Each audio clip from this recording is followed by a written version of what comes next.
All right, I figured I'd do a quick walk around everything I've done to this thing.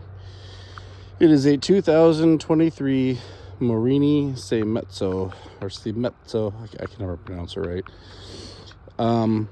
When I got it, being a doofus, first thing I did was accidentally drop it, snap off one of my little levers here.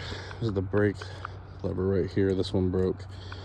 So I actually ordered those off of AliExpress because I could not find them anywhere else.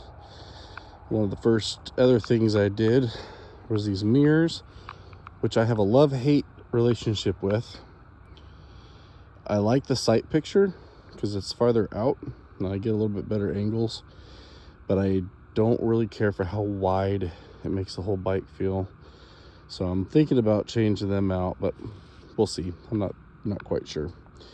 The other thing I did was the exhaust. This I couldn't hardly find any information on, so I started doing some digging, found out that this uses the same engine and exhaust system as the Moto 650 NK. So I went ahead and ordered the mid pipe and then ordered the muffler separate. And I ordered this mid pipe because this one has a built-in silencer, which I'm sure it probably helps a little bit, but this thing is still ridiculously loud. So all in all, works great. It rumbles and pops, but at the same time, to be completely honest, it did that before. It just wasn't loud. Now it's just, you can hear it. But as far as how the engine runs, it really doesn't seem to run any different. I do have a dB killer at the base of that muffler. Without the dB killer, it is so freaking loud. It hurt my ears and I just couldn't do it. So I went ahead and put a dB killer in it. That made a huge difference. One of the other things I did is I put a tail tidy on it. And that is another thing that I really had to do some searching for because I could not find anybody who makes a tail tidy for these bikes. What I found out though is that the tail tidy for the Morini Escape works quite well. The only thing is the holes don't line up, so you got to drill 2 new holes. But I went ahead and got that, mounted it up, rerouted all my wiring up. I had to run it up on the other side of that shock, back up and through the seat to the back. I did have to drill a small hole and then seal it just to make sure water doesn't get in there. But the other thing I've done, I've added these light pods, because one of my biggest complaints about this bike is the low beam sucks. The high beam is awesome. Low beam is atrocious. So I went ahead and I ordered some clamp style mounts that originally I was going to clamp onto the bars right there on the frame. But this bike is not symmetrical. And I had a really hard time getting them to line up without them looking cockeyed and goofy. So what I did is I found there's a screw right here that actually holds this plastic piece on. And I took the mounts, the actual mount off the clamp mount, and found that the thread pattern was the same. So I went ahead and used a piece of all thread, so a short piece of all thread, and I threaded those on and mounted those 2 studs right off that point. And then those 2 lights actually came off of Amazon. They were like, shoot, I want to say they were $21, but they have been worth it. They are amazing. With them being projectors, they've got nice clean cutoff.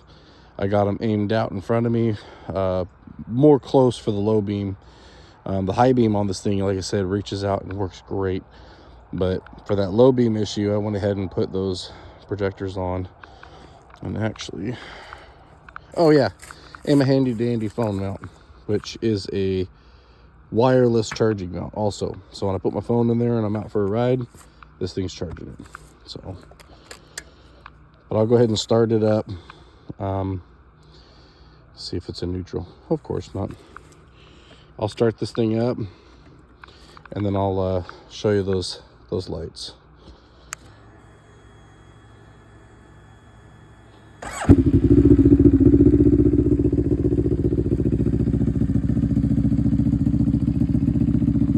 Sit down low.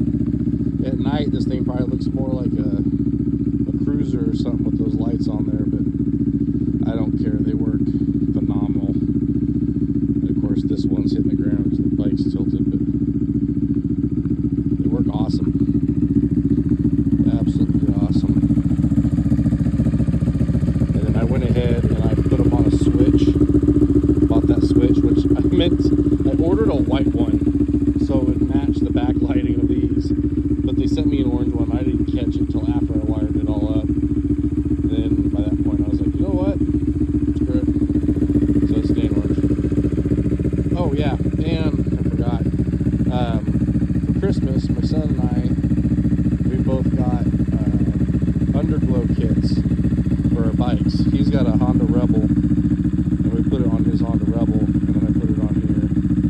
It does all a bunch of different colors. It's red, blue, green, yellow, purple, white, different shades of blue. I usually just leave it white because here in Texas, technically, underglow on a motorcycle has to be white or yellow or amber.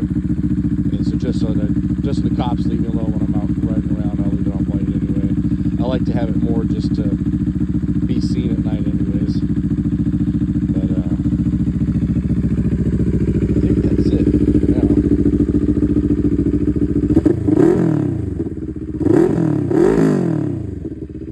All in all, though, I really like this thing. It's a lot of fun.